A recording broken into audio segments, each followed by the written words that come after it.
For both of you, and I'll let BriGette speak first, and then Nikko, what does it mean to you to be a witness to war? And you can kind of define that in a way that speaks to your experience. Well, for me, I served during the first Gulf War. And one of the things that I have to continually express is that when you go into the military, there is not a separate side for people who are not going to go to combat and for those who are going to go to combat. Everyone trains for war, women and men.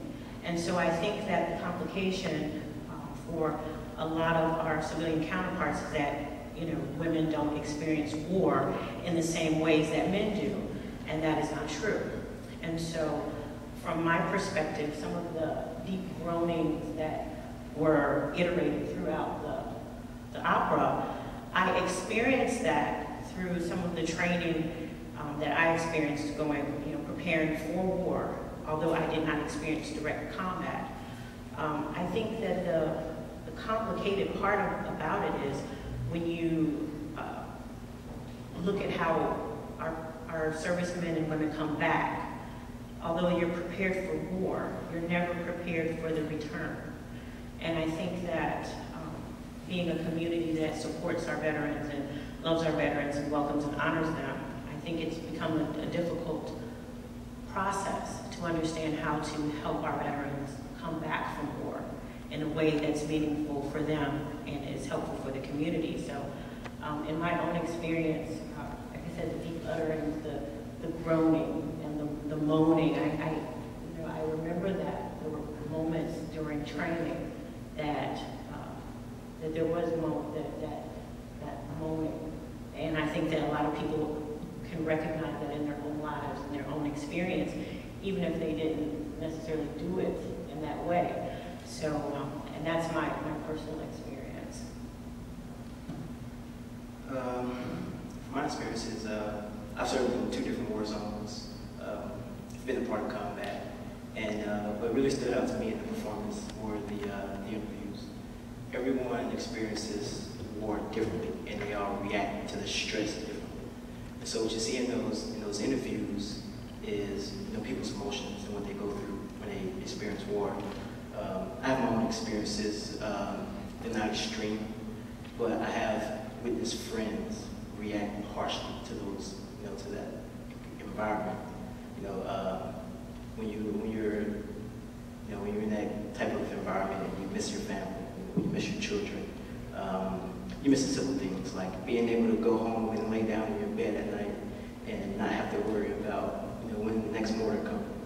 So it's those type of things that really drives the stress and really kind of push people to those limits. And in the interviews, you could hear how most people really don't do well with those type of stresses.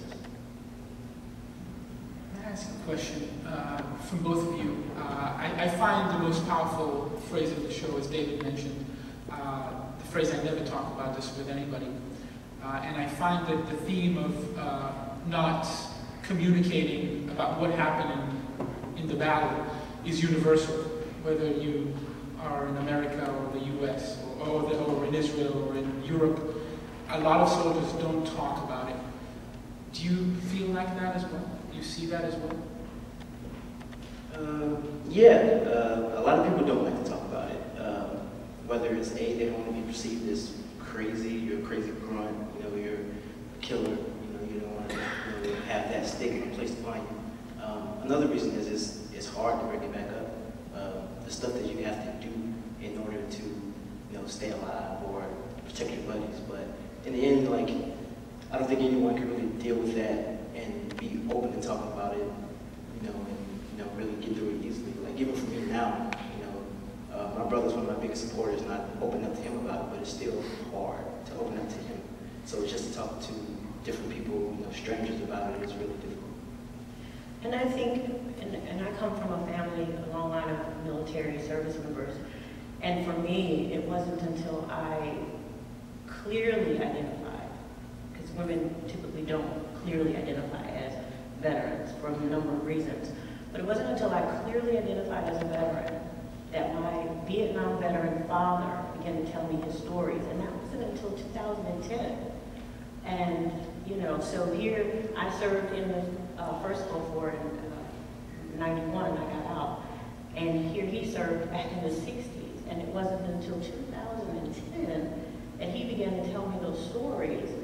And I had a grandfather, I have two grandfathers, one in Korea that served in Korea and one in World War II. Neither one of them shared those experiences with me because I never identified as a veteran. But the moment I identified as a veteran, my father began to tell me those stories. And other veterans began to tell me their stories. And so part of what you were saying is that, you know, the connection with the narratives that were placed on the screen of, you know, I never talk to anyone about that. We don't, except if they're another veteran.